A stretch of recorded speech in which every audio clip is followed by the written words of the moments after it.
Let's learn how the candles are blown off in presence of CO2.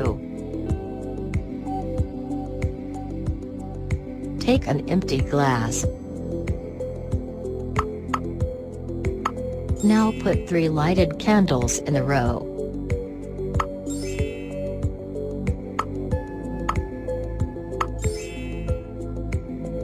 Take another empty glass. Put some soda in the empty glass.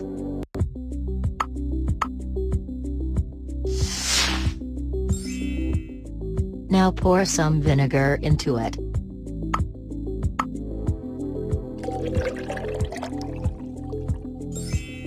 Now take this glass with soda and vinegar near an empty glass so carbon dioxide passes to it.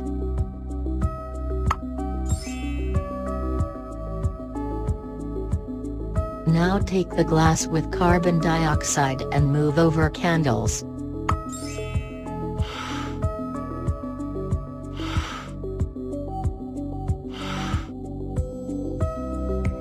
Wow!